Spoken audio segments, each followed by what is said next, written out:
할렐루야. 오늘도 이 자리 가운데 나오신 여러분을 주님의 이름으로 환영합니다. 여러분에게 있어서 가장 두려운 것은 무엇입니까? 다들 하나쯤은 있으시겠죠. 여러 가지 다양한 대답들이 나오실 것입니다. 그렇다면 범위를 좁혀서 어업을 하는 중인 어부에게, 그 바닷가에 나간 어부에게 가장 두려운 것이 무엇이겠습니까? 오늘 말씀과 같은 광풍을 만난, 폭풍을 만난 상태일 것입니다. 돌풍이 일어나 배가 전복될 위기, 일명 바다 위에 재앙이 일어난 것이죠. 오늘 말씀에서 이 사건이 일어나게 된 계기는 다름이 아니라 예수님의 명령으로부터 시작됩니다. 제자들이 이제 자신의 뜻대로 호수 건너편으로 건너가고자 한 것이 아니라 예수님께서 호수 건너편으로 건너가자라고 말씀하셔서 그 예수님의 명령에 따라 이동하게 되었습니다. 하루는 제자들과 함께 배에 오르사 그들에게 이르시되 호수 저편으로 건너가자 하시니 이에 떠나. 제자들은 예수님의 말씀에 순종하여 그 길을 떠났지만 곧 광풍을 만나게 되죠. 행선할 때에 예수께서 잠이 드셨다. 마침 광풍이 호수로 내려치매 배에 물이 가득하게 되어 위태한지라. 바다 위에서 최악의 상황이 일어났습니다. 그들의 배는 물이 가득하게 되었고 위태롭게 되었다라고 말하고 있습니다. 그러한 와중에 예수님은 무엇을 하고 계시나요? 주무시고 계십니다. 이에 제자들은 예수님을 막 깨웁니다. 예수님, 우리가 죽겠습니다. 이 제자들은 분명히 예수님을 믿었습니다.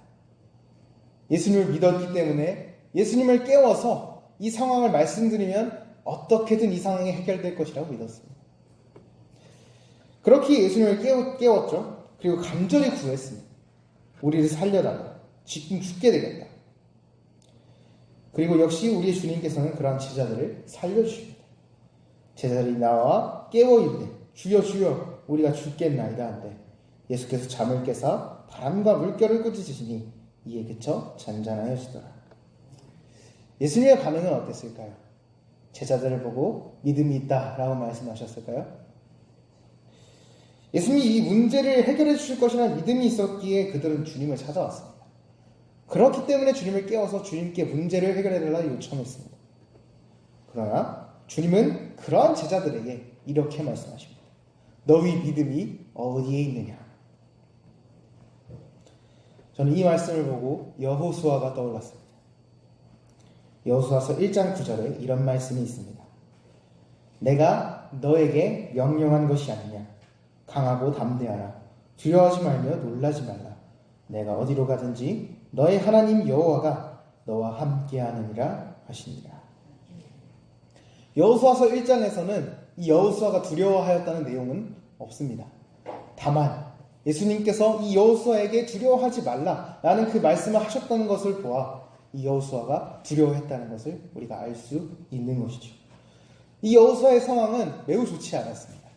왜냐하면 자신의 영적 지도자 모세가 목숨을 이제 죽은 상태였고 이제 자기 자신이 이 이스라엘 백성을 이끌고 요단강을 건너서 이스라엘 이 가나안 땅을 정복해야 하는 상황이었습니다. 이 여호수아는 두려울 수밖에 없는 상황이었습니다. 사실 여호수아는 이 요단강을 건널 필요가 없습니다. 왜냐하면 이 요단 동쪽을 이미 정복한 상태였습니다. 그렇기 때문에 이 요단 동쪽에서 거주한다면 이 요단강을 건너지 않는다면 여호수아의 두려움은 있을 수가 없습니다. 다만 이 여호수아는 그럴 생각이 없었습니다. 왜냐하면 하나님의 명령이 있었기 때문입니다. 요단강을 건너서 가나안을 정복해야 한다는 사명이 이 여호수아에게 있었기 때문에 이 여호수아는 이 하나님의 명령을 거부할 생각도 없었고 생각도 못했습니다. 그렇기에 여호수아는 두려움을 받았습니다. 자신이 모세처럼 훌륭하게 일을 해낼 수 있을까? 그런 여호수아에게, 이런 두려움 가운데 있는 여호수아에게 하나님께서 나타나서 말씀하신 것입니다. 주께서 명령한 길을 가려하는 이 여호수아에게 주님께서는 나타나서 말씀하신 것입니다. 내가 너에게 명령한 길이 아니냐? 강하고 담대하라. 두려워하지 말며 놀라지 말라. 너가 어디로 가든지 너의 하나님 여호와가 너와 함께 하느니라.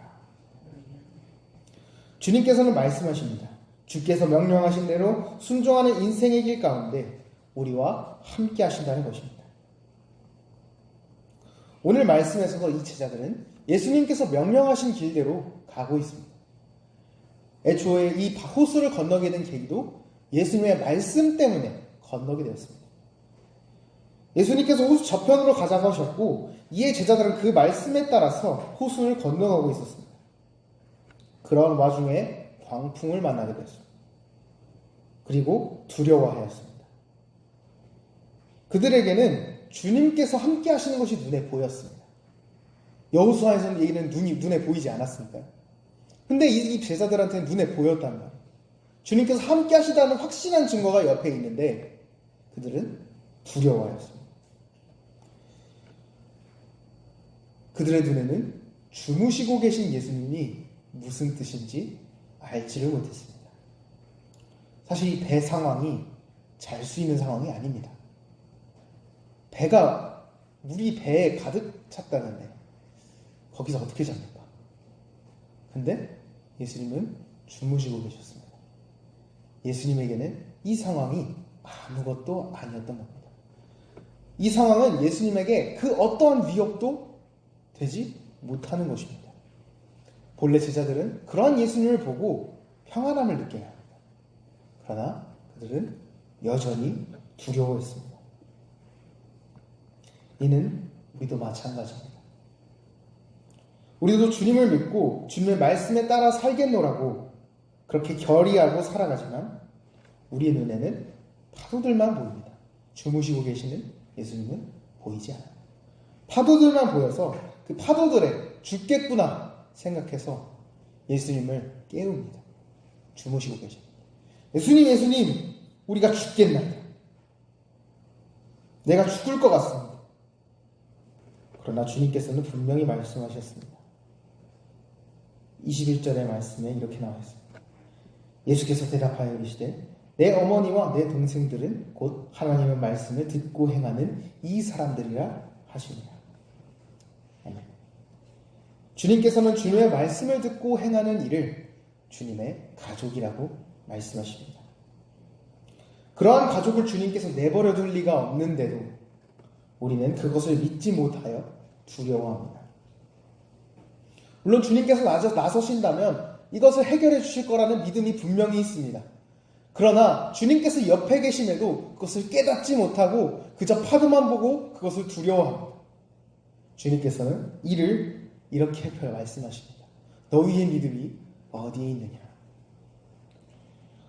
우리가 주님의 말씀을 따라 좁은 길로 갈 때 주님께서는 평탄한 일만이 일어날 것이라고 말하지 않았습니다. 분명 어렵고 힘든 길이라는 것을 말씀하셨습니다. 무엇보다도 주님께서도 가신 그 길이 고난의 길이었습니다. 여호수아의 앞에는 요단강이 있었고 그 다음은 여리고성이 있었습니다. 그런 어려움이 계속해서 우리의 인생에 나타납니다. 그러므로 사랑하는 성도 여러분, 여러분이 하나님의 말씀을 따라 사는데 찾아오는 어려움과 고난이 있다면 오늘 말씀에서 제자들이 폭풍을 만난 것처럼 여호수아가 여리고성을 만난 것처럼 우리가 고난을 만난다면 두려워하지 마시기를 주님의 이름으로 소망합니다. 주님께서는 약속하셨습니다. 주님의 말씀을 지켜 행하는 자는 주님의 가족이라 하셨습니다. 우리가 겪는 그 고난들은 주님께 있어서는 아무것도 아닙니다. 그러한 주님께서 우리와 함께 해주십니다. 그것을 믿고 이 삶을 이겨나가시는 여러분 되시기를 주님의 이름으로 소망합니다. 잠시 기도하겠습니다.